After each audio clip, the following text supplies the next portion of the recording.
Hello friends, कैसे हैं आप लोग। मैं सुगंधा अग्रवाल एक बार फिर से आपका वेलकम करती हूँ आपके प्यारे चैनल में जिसका नाम है सिंपल साइंस। और आज हम एक बहुत ही इम्पोर्टेंट टॉपिक के बारे में यहाँ पर डिस्कस करने के लिए खड़े हुए हैं। उसका नाम है कॉम्बिनेशन ऑफ कैपेसिटर्स। जैसे कि प्रीवियस वीडियो में मैंने आपको बताया था कि कैपेसिटर्स क्या होते हैं, हमने टाइप्स ऑफ कैपेसिटर पढ़े थे, यूजेस पढ़े थे और उनके अलग अलग कंडीशंस में हमने कैपेसिटी की वैल्यू को फाइंड किया था। जैसे पैरापेट कैपेसिटर, उसके बीच में अगर हम डाइलेक्ट्रिक स्लैब इंट्रोड्यूस कर दें, एक कोई कंडक्टर इंट्रोड्यूस कर दें और एक स्फेरिकल कंडक्टर लेने, शेप के बेसिस पर हमने कैपेसिटी की वैल्यू फाइंड की थी। तो आज हम उसी कैपेसिटेंस की बात कर रहे हैं कि अगर हम उनको किसी सर्किट में हम अप्लाई कर रहे हैं। जैसे हमने टच स्क्रीन की बात की थी कि टच स्क्रीन में यूज होता है, फ्लैश कैमरे में होता है यूज। तो क्या कैपेसिटर केवल एक ही तरह का होता है यूज, किसकी शेप कोई सी भी हो, हमें एक ही यूज करना है, दो करने हैं? तो वो क्या है, कॉम्बिनेशन से हम पता करेंगे कि हम कॉम्बिनेशन करते हैं कि हमें दो जोड़ने हैं, तीन जोड़ने हैं, मैक्सिमम वैल्यू लेनी है तो किस तरह ऐड करेंगे, मिनिमम लेनी है तो हम किस तरह ऐड करेंगे। तो आज हम इसी के बारे में डिस्कस करने वाले हैं। तो वीडियो को स्टार्टिंग से एंड तक जरूर देखिए और लाइक और शेयर भी जरूर कीजिए। करते हैं यहाँ से हम अपना कॉम्बिनेशन ऑफ कैपेसिटर, जिसको कंबाइन करने के टू मेथड्स हैं। पहला है इन सीरीज और दूसरा है इन पैरेलल। यहाँ पर हम वन बाय वन बात करेंगे। तो सबसे पहले हम बात करेंगे इन सीरीज की। ये दो मेथड हमारे पास हो गए। तो पहला मेथड है हमारे पास इन सीरीज।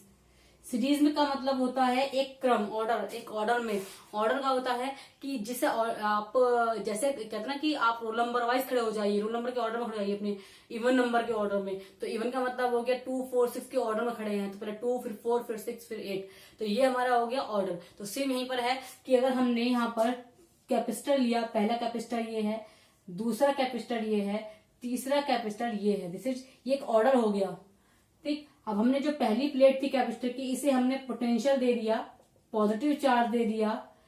अब इसका जो दूसरा पॉइंट था, इसका जो दूसरा पहला हाथ हमने जोड़ दिया पोटेंशियल से, दूसरे हाथ को हमने दूसरे वाले कैपेसिटर के पहले वाले हाथ से कनेक्ट कर दिया, ये जुड़ गया। इसके बाद दूसरे वाली प्लेट को फिर हमने पहले वाले तीसरे की फर्स्ट प्लेट से और फिर लास्ट वाले को नेक्स्ट जोड़ते चले जाएंगे। तो ये हमारे पास हो गया कैपेसिटर का ऑर्डर इन सीरीज।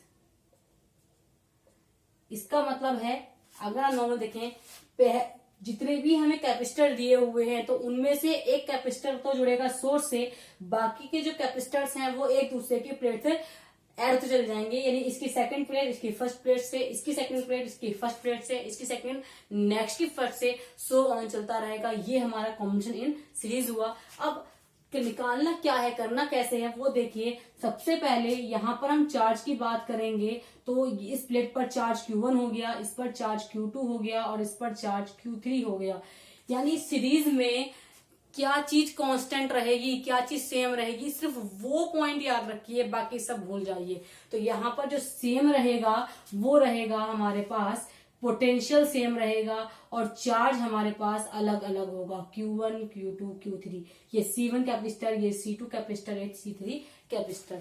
अब जो चीज डिफरेंट होगी, चार्ज अलग अलग वेरी कर रहा है, तो उसी की टर्म्स में हम वैल्यू को फाइंड करेंगे। तो हमारे पास सबसे पहले हम बात कर रहे हैं पोटेंशियल की। तो V1 is equal to Q is equal to क्या होता है, CV होता है। तो V इज इक्वल टू क्या हो जाएगा, Q अपॉन C हो जाएगा। तो पहले वाले के लिए हो जाएगा V1 is equal to Q upon C1। यहाँ पर चार्ज Q1 Q2 Q3 है, मैंने लिखा है, लेकिन जब हम यहाँ पर जितना पोटेंशियल हम यहाँ पर प्रोवाइड करेंगे तो उतना ही पोटेंशियल इस पर जाएगा, उतना ही पोटेंशियल इस पर जाएगा और उतना ही पोटेंशियल इस पर जाएगा। इस मीन जब पोटेंशियल सेम रहेगा तो V की वैल्यू, V2 की वैल्यू और V3 की वैल्यू किसके बराबर हो जाएगी, V के बराबर हो जाएगी। यानी V is equal to V1 plus V2 plus V3। और क्या सेम कर दिया हमने, यहाँ पर चार्ज सेम कर दिया। तो चार्ज क्या हो गया यहाँ पर हमारा, सेम हो गया। क्लियर, आपको पता चले कैसे हम करेंगे। सीरीज में पोटेंशियल हमारा सेम रहेगा, पोटेंशियल हमारा अलग अलग होगा और चार्ज हमारा सेम होगा, लेकिन आफ्टर एडिंग जितना पोटेंशियल दे रहे हैं उतना ही पोटेंशियल हमें लास्ट में मिल जाएगा। तो V1 हो गया Q अपॉन C1, V2 हो गया Q अपॉन C2 और V3 हो गया Q अपॉन C3। क्लियर हो गया। अब तीनों को जब हम ऐड करेंगे तो v की वैल्यू कितनी है हमारे पास, q अपॉन c है। v की वैल्यू है हमारे पास q अपॉन c, v1 की value q upon c1, v2 की value q upon c2, v3 की value q upon c3। q हम कॉमन ले लेंगे तो 1 upon c is equal to 1 upon c1 plus 1 upon c2 plus 1 upon c3। q से q cancel हो जाएगा, 1 upon c is equal to 1 upon c2 plus 1 upon c3। तो series में हम अगर हमें मिनिमम कैपेसिटेंस निकालना हो, किसी सर्किट में हमें मिनिमम कैपेसिटेंस चाहिए, चार्ज स्टोरेज कम से कम चाहिए, कम चार्ज अप्लाई करना हो तो हमें क्या करना पड़ेगा, चार्ज को कम से कम स्टोरेज करना हो तो हमें क्या करना पड़ेगा, कैपेसिटेंस को मिनिमम यानी मिनिमम यूज करना पड़ेगा। वो मिनिमम कब यूज होगा, जब हम उनको सीरीज में कनेक्ट करेंगे। तो ये हमारा हो गया इन सीरीज। अब हम बात करेंगे पैरेलल की।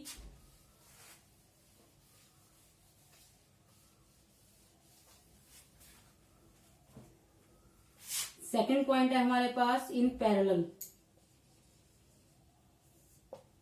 पैरेलल में का मतलब है कि जितने भी हमें कैपेसिटर दिए हुए हैं, जितने भी हमें कैपेसिटर दिए हुए हैं उन सब की पहली वाली प्लेट को एक साथ कनेक्ट कर दीजिए और सेकेंड वाली प्लेट को एक साथ कनेक्ट कर दीजिए।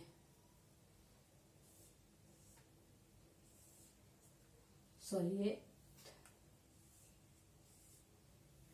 ये हमारे पास हो गया पैरेलल।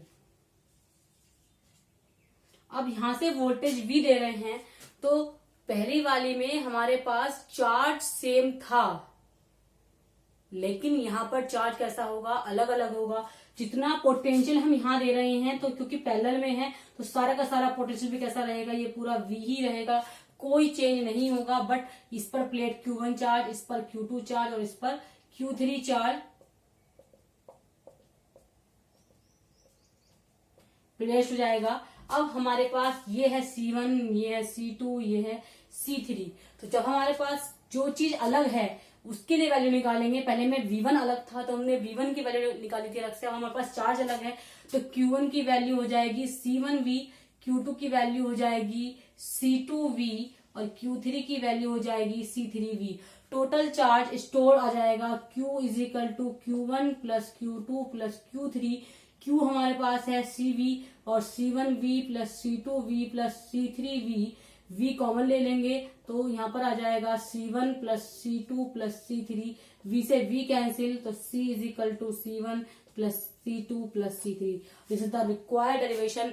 एंड अब हमें अगर मालूम करना है कि हमें मैक्सिमम चार्ज को स्टोर करना है सर्किट में, तो इसका मतलब है हमें कैपेसिटर को किसमें ऐड करना पड़ेगा, पैरेलल में ऐड करना पड़ेगा ताकि हमें मैक्सिमम कैपेसिटेंस मिल जाए। तो ये हमारे पूरा हुआ कॉम्बिनेशन ऑफ कैपेसिटर्स। अब हम एक बहुत इंपॉर्टेंट, जो हम कैपेसिटर्स को यूज कर रहे हैं तो इसमें कुछ ना कुछ एनर्जी भी लॉस्ट होगी, कुछ ना कुछ एनर्जी हमें रिक्वायर्ड होगी। अब हम उसी एनर्जी की बात कर रहे हैं। तो कितनी एनर्जी कैपेसिटर में स्टोर्ड होती है, और एग्जाम के लिए भी ये टॉपिक बहुत इंपॉर्टेंट है, एनर्जी स्टोर्ड इन कैपेसिटर।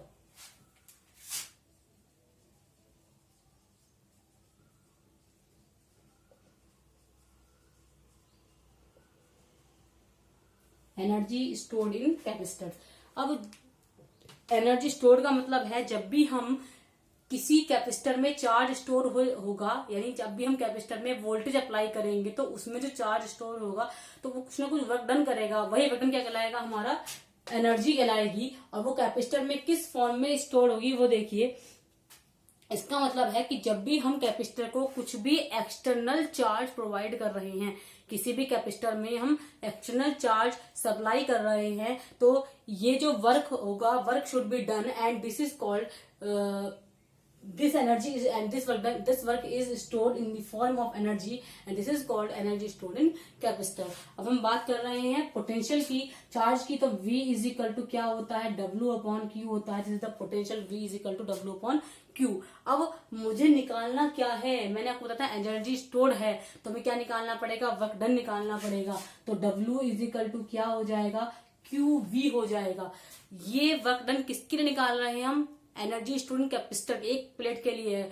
अगर हमें कई सारी प्लेट निकालनी हो तो dW is equal to QdV हो जाएगा। और Q की वैल्यू कितनी होती है, CV होती है, CdV हो गई।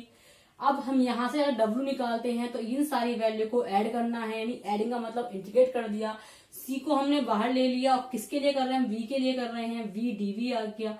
इंटीग्रेशन का तरीका ये होता है कि जिसके लिए हम कर रहे हैं तो वहां की हम पावर देखते हैं, कितनी पावर लिखी है, ये 1, और इंटीग्रेशन में हमेशा 1 पावर में 1 ऐड करते हैं, केवल 1 ही ऐड करना है, और जितना भी ऐड होकर आएगा 1 और 1 2 उसी से हम डिवाइड कर देंगे, तो ये आ जाएगा CV²/2। This work is equal to potential energy U is equal to 1/2 CV², is the required formula. और इसी फॉर्मूले से दो फॉर्मूले बनाएंगे। चार्ज के टर्म्स में एक बार हम निकालेंगे, ये हमारा आया कैपेसिटी और वोल्टेज के टर्म्स में, एक बार हम निकालेंगे वोल्टेज और चार्ज के टर्म्स में, और एक बार निकालेंगे चार्ज के और कैपेसिटी के टर्म्स में। कैसे, हमारे पास जो फॉर्मूला है Q is equal to CV, एक बार यहाँ से हम V की वैल्यू निकालेंगे, एक बार यहाँ से हम C की वैल्यू निकालेंगे। तो पहले मैं C इज इक्वल टू निकाल लेती हूँ Q/V, ये वैल्यू मैं यहाँ पुट करती हूँ, तो U is equal to 1/2 Q/V, V², V से V कैंसिल, तो U इज इक्वल टू आ गया 1/2 QV। सेकेंड फॉर्मूला हमारे पास आ चुका है। थर्ड की बात करें तो अब हम C हमारा हो चुका है, अब हम V की बात करेंगे तो अगेन अब हम इसी फॉर्मूले को यूज करेंगे, तो V इज इक्वल टू आ जाएगा Q/C। V की वैल्यू यहाँ पुट करेंगे तो U is equal to 1/2 CQ²/C², एक पावर से एक पावर कैंसिल हो चुकी है, तो Q²/C। तीनों फॉर्मूले हमारे पास ड्राइव हो चुके हैं। This is the method of integration. अब हम एक मेथड और करेंगे, ग्राफिकल मेथड, यानी इसी फॉर्मूले को हम ग्राफ से कैसे निकालेंगे वो आप देखिए। उसके लिए मैंने एक ग्राफ ड्रॉ किया। y एक्सिस पर मैंने Q लिया, x एक्सिस पर मैंने लिया पोटेंशियल। अब यहां से जब पार्टिकल चलेगा तो उसकी पूरी वैल्यू कितनी है, V है, और ये पूरी वैल्यू कितनी है, Q है। ठीक है, अब ये Q और V, अब देखिए C इज इक्वल टू है Q/V, इसका मतलब है Q is proportional to V। तो जब Q is proportional to V है, it becomes a straight line. तो जहां भी हम स्ट्रेट लाइन को फॉलो करेंगे, हम इसको यहाँ ड्रॉ कर देंगे। It forms a triangle and the area of triangle is equal to 1/2 base multiply height. Base कितना है हमारे पास, यही तो बेस है, दैट इज V है, और हाइट कितनी है हमारे पास, Q है। तो फॉर्मूला हो गया 1/2 QV। अगर हम देखें तो पहले वाले फॉर्मूले में U is equal to 1/2 QV आया था, सेम। फिर हम उसके बाद एक बार Q की वैल्यू रखेंगे CV² हो जाएगा, तो दूसरा फॉर्मूला हमारे पास आ जाएगा 1/2 CV²। V is equal to Q/C रखेंगे तो 1/2 Q²/C आ जाएगा। तीनों फॉर्मूले हमारे पास बन चुके हैं। और ये जो हमने एरिया निकाला है, ये निकाला है हमने पोटेंशियल एनर्जी या वर्क डन इन ट्राइंगल। ठीक है, तो यहाँ पर हम वर्क डन लिखते हैं, U भी लिखते हैं, कोई दिक्कत नहीं है। ये हमारा टॉपिक कंप्लीट हो चुका है। इसके बाद एक छोटा टॉपिक करवा देती हूँ मैं आपको, जिसका नाम है एनर्जी डेंसिटी, जो इससे ही रिलेटेड है, क्योंकि इस पॉइंट से जितनी भी टर्म रिलेटेड है उसे हम एक ही वीडियो में खत्म कर लेते हैं, ताकि जब आप नेक्स्ट वीडियो पढ़ें तो एक नए टॉपिक के साथ पढ़ें। Energy density.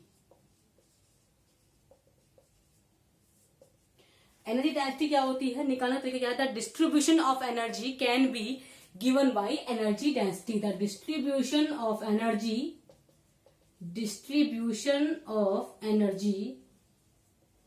Is given by energy density, यानी एनर्जी का डिस्ट्रीब्यूशन जो होगा क्या कहलाएगा, हमारा एनर्जी डेंसिटी कहलाएगा। अब हम इसको निकालेंगे कैसे इसको डिटरमाइन करेंगे, कैसे फाइंड करेंगे, उसके लिए सबसे पहले मैं आपको छोटी सी पॉइंट से चलती हूँ। मास डेंसिटी क्या होता है, मास डेंसिटी होता है मास अपॉन वॉल्यूम। ठीक है, आप इसको एक शॉर्ट तरीके से याद रखिए, नहीं भूलोगे कभी भी। Mass density is equal to mass of upon volume. तो अगर मुझे मास की जगह एनर्जी डेंसिटी निकालनी हो तो मैं यहाँ क्या लिखूंगी, energy upon volume.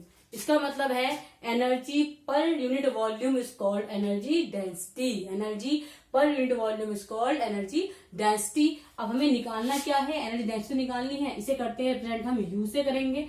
Energy density की बात चल रही है, एनर्जी कितनी है हमारे पास, 1/2 CV², और वॉल्यूम क्या होता है, V। तो वॉल्यूम V क्या होता है, एरिया मल्टीप्लाई डिस्टेंस। ये वैल्यू हम यहाँ पुट कर देंगे, तो 1/2 CV²/AD। ये हमारे पास आ गई एनर्जी डेंसिटी। अगर अब मैं बात करूं कि मुझे फॉर्मूला निकालना कैसे है, तो सबसे पहले मैं क्या करूंगी, यहाँ पर C is equal to epsilon not A upon D value put करूंगी और V की जगह E अपॉन डी पुट करूंगी। तो U इज इक्वल टू आ जाएगा 1/2 C की value epsilon not A upon D, V की value E square upon D square और AD हमारे पास ये रहा। अब आप देखिए कुछ A से A कैंसिल हो गया और ये हमारे पास आ गया 1/2 epsilon nought E square upon D cube. Per unit volume की अगर हम बात करें तो हमारे पास क्या चीज कॉमन आ जाएगी, हमारे पास D पर यूनिट वॉल्यूम भी खत्म हो जाएगा और क्या बचेगा, एप्सिलॉन नॉट E बचेगा। तो एनर्जी डेंसिटी हो गई हमारे पास U upon V is equal to आ जाएगा हमारे पास ये हम कर लेंगे 1/2 एप्सिलॉन नॉट E स्क्वायर।